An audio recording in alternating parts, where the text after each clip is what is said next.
अस्सलाम वालेकुम, मैं हूं हसाम रहमान। आज के लेक्चर में हम डिस्कस करेंगे सीड, उसका स्ट्रक्चर और उसकी इंपॉर्टेंस। अब एंजियोस्पर्म के अंदर seed final product of sexual reproduction, यानी सीड फाइनल प्रोडक्ट है सेक्सुअल रिप्रोडक्शन के नतीजे में। सीड कैसे कहते हैं, किसको है? सीड कहते हैं फर्टिलाइज्ड ओव्यूल। देखें कार्पल का नीचे जो ओवरी है ना, ओवरी पक कर यानी मेच्योर होकर फ्रूट बनाती है, जबकि ओवरी के अंदर जो ओव्यूल है वो फर्टिलाइजेशन के बाद सीड बनाता है। सीड के तीन हिस्से होते हैं, बाहर सीड कोट, कोटिलेडन्स और एम्ब्रियो एक्सिस। एम्ब्रियोनल एक्सिस से मुराद है एम्ब्रियो के पार्ट, रेडिकल, प्लोम्यूल, एपिकोटाइल और हाइपोकोटाइल वगैरह। जो कोटिलेडन्स है ना, ये थिक एंड स्वॉलन होते हैं। क्यों? ड्यू टू फूड स्टोरेज, ये खुराक को स्टोर करते हैं डेवलपिंग एम्ब्रियो के लिए। अब जो मेच्योर सीड है ना, वो दो तरह से हो सकता है। या तो वो नॉन एल्ब्यूमिनस होता है, यानी एक्स एल्ब्यूमिनस, उसमें एल्ब्यूमिन नहीं होती। उसमें क्या होता है? No residual endosperm as it is completely consumed during embryo development. इसमें कोई एंडोस्पर्म बाकी नहीं बचता मेच्योर सीड के अंदर, क्योंकि जब एम्ब्रियो डेवलप हो रहा होता है ना, तो वो एम्ब्रियो सारा इस्तेमाल कर लेता है एंडोस्पर्म, जैसा कि पी और ग्राउंडनट वगैरह। जबकि दूसरा किस्म के मेच्योर सीड उसे हम कहते हैं एल्ब्यूमिनस सीड। क्यों? क्योंकि उसमें अंदर retain a part of endosperm, उसमें एंडोस्पर्म रह जाता है as it is not completely used up during embryo development. क्योंकि एम्ब्रियो के डेवलपमेंट के दौरान एंडोस्पर्म मुकम्मल इस्तेमाल नहीं होता, जैसा कि वीट और मेज वगैरह के सीड्स। इन सम सीड्स जैसा कि ब्लैक पेपर और बीट वगैरह के अंदर remnants of new sales also present, यानी कुछ सीड्स के अंदर उस एंडोस्पर्म के साथ जो न्यू सेल्स है, न्यू सेल्स जिसने बाहर वाला सीड कोट बनाना होता है, उसके भी कुछ हिस्से रह जाते हैं। This residual persistent new sales is perisperm. तो वो न्यू सेल्स जो रह जाए, रेजिडुअल रह जाए, परसिस्टेंट लगा रहे, चिमटा रहे, उसको हम पेरिस्पर्म कहते हैं। Next, integuments of ovule harden as a tough protective seed coat. Ovule के बाहर जो इंटेगुमेंट्स होती हैं, कवरिंग होती हैं, जो बाहर वाली और अंदर वाली कवरिंग होती हैं, वही सीड कोट बनाती हैं। Micropyle remain as small coat, micropyle भी रिमेन रह जाता है। और माइक्रोपाइल का क्या फंक्शन होता है? Facilitate entry of oxygen and water into seed during germination. एक तो माइक्रोपाइल वही ओपनिंग है जहां से पोलन ट्यूब ओव्यूल के अंदर इंटर हुई थी, और यही ओपनिंग ओव्यूल के अंदर, ओव्यूल जब सीड बनता है ना, तो वो रह जाती है, और उसी ओपनिंग के जरिए वाटर और ऑक्सीजन इंटर होती है। अब चने का बीज देखें ना, तो उसके नुक्कर के नीचे आपको सुराख नजर आएगा, वो माइक्रोपाइल होगा। एज सीड मेच्योर्स, यानी सीड जैसे मेच्योर होता है ना, तो उसका मॉइस्चर लेवल कम हो जाता है, बस 10 से 15% मॉइस्चर रह जाता है। उसकी metabolism of embryo slows down, metabolism भी कम हो जाती है। द एम्ब्रियो में enter a state of inactivity called dormancy. Embryo dormant हो जाता है, यानी उसकी फिजियोलॉजिकल इनएक्टिविटी, रेस्पिरेशन वगैरह अल्ट्रा स्लोज डाउन हो जाती है। उस कंडीशन को हम डोरमेंसी कहते हैं। और if favourable conditions are available, या तो वो सीड डोरमेंट हो जाएगा, लेकिन अगर फेवरेबल कंडीशन उसको दी जाए, जैसा कि स्पेसिफिक मॉइस्चर, टेम्परेचर और ऑक्सीजन वगैरह, दे जर्मिनेट, वो जर्मिनेट कर जाएगा। जैसा कि देखें ना, गंदम और चावल के सीड आप रखते हैं, सारा साल वो डोरमेंट रहते हैं, अगले साल फेवरेबल मॉइस्चर टेम्परेचर देते हैं, दोबारा से जर्मिनेट करके अगली फसल पैदा कर देते हैं। As ovule mature into seed, वो कह रहा है ओव्यूल जब सीड के अंदर मेच्योर होता है, ovary develops into fruit simultaneously, और उसी वक्त में ओवरी से फ्रूट बनता है। ये कंसेप्ट याद रखिएगा, ओव्यूल से सीड बनता है और ओवरी से फ्रूट बनता है। The wall of ovary develops into wall of fruit called pericarp. Ovary ही की वॉल फ्रूट वॉल बनाती हैं, उनको हम पेरिकार्प्स कहते हैं। फिर उसकी तीन किस्में, एक्सोकार्प, एंडोकार्प और मीजोकार्प।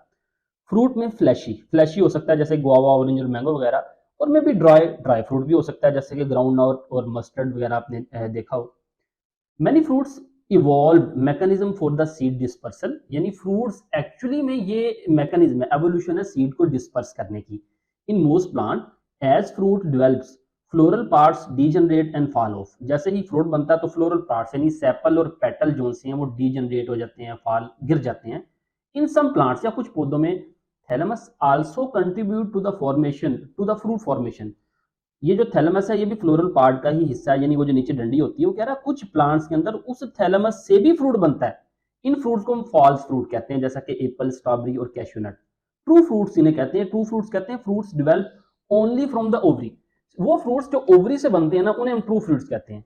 यहाँ पे देखें, आपको इस डायग्राम के अंदर ये जो एप्पल आपको नजर आ रहा है, देखें ये जो उसका फ्लैशी पोर्शन जो हम खाते हैं वो थैलेमस का बना हुआ है, स्ट्रॉबेरी का भी थैलेमस का बना हुआ है। तो ये दोनों फॉल्स फ्रूट हैं, क्योंकि ये ओवरी से नहीं बन रहे बल्कि थैलेमस से बन रहे हैं।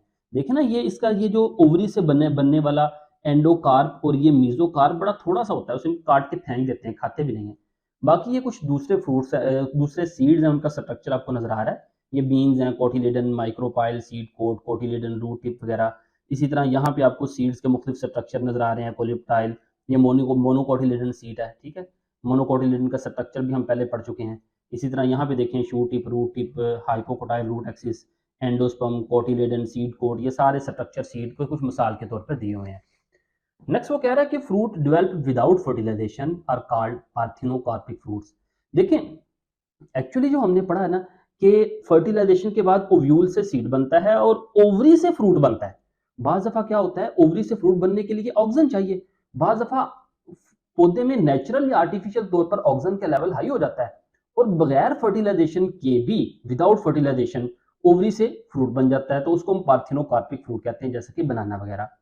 Introduce artificially through growth hormones, हम क्या करते हैं, पार्थिनोकार्पिक फ्रूट यानी पार्थिनोकार्पी आर्टिफिशियली भी इंड्यूस करवाते हैं। कैसे? ग्रोथ हार्मोन के जरिए। जैसे कि मैंने बताया ऑक्सीजन चाहिए होता है फ्रूट की डेवलपमेंट के लिए, तो हम आर्टिफिशियली ऑक्सीजन अप्लाई करवाते हैं, तो इससे हमें क्या असर होता है, सच फ्रूट्स आर सीडलेस।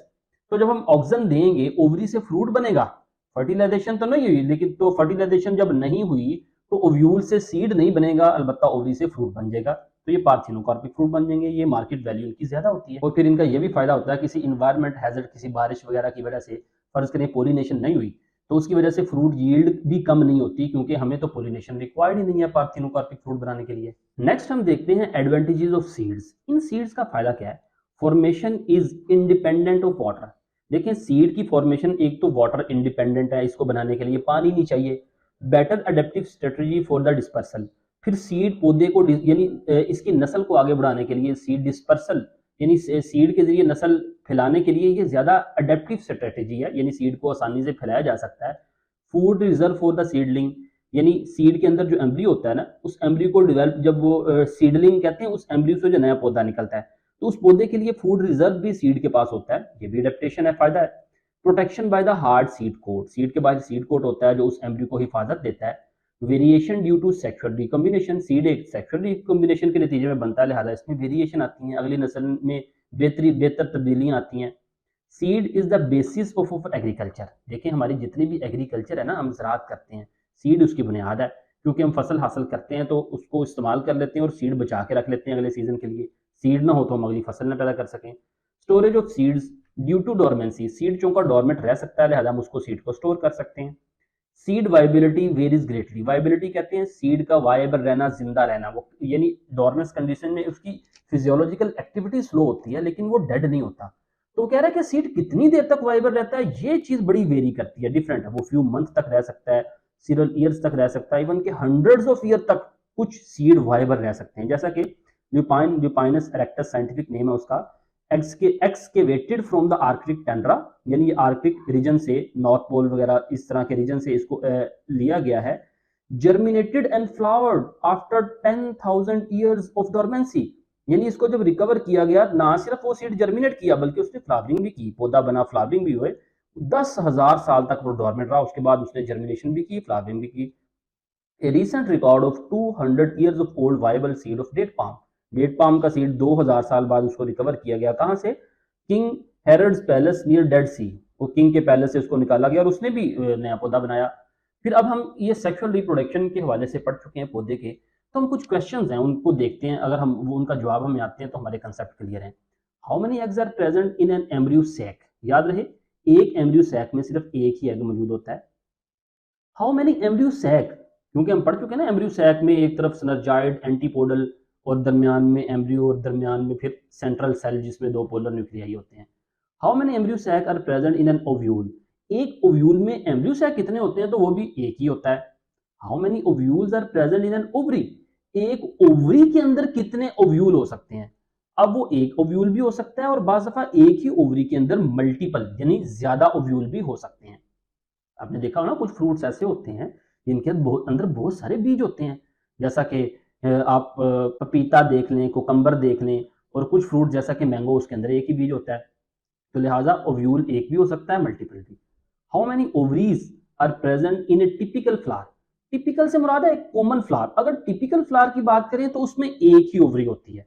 हाँ अलबत्ता flower with multiple separate carpels, यानी कुछ फ्लावर के अंदर मल्टीपल अलग-अलग सेपरेट कार्पल्स भी होते हैं और हर कार्पल में एक एक ओवरी होती है, यानी वो मल्टीपल फ्लावर कहलाते हैं। अलबत्ता एक कार्पल के अंदर एक ही ओवरी होगी। तो जो मल्टीपल फ्लावर होंगे तो उनमें मल्टीपल कार्पल्स होंगे, हर एक में एक ओवरी होगी। How many flowers are present on a tree, ये वेरीज वाइडली। हर ट्री पर, हर स्पीशीज की ट्री पर फ्लावर्स की तादाद वेरी करती है, डिफरेंट होती है। तो ये था आज का टॉपिक, उम्मीद आपको समझ आई होगी। फीडबैक जरूर दीजिएगा। मिलते हैं नेक्स्ट लेक्चर के साथ। अस्सलाम वालेकुम रहमतुल्लाहि व बरकातहू।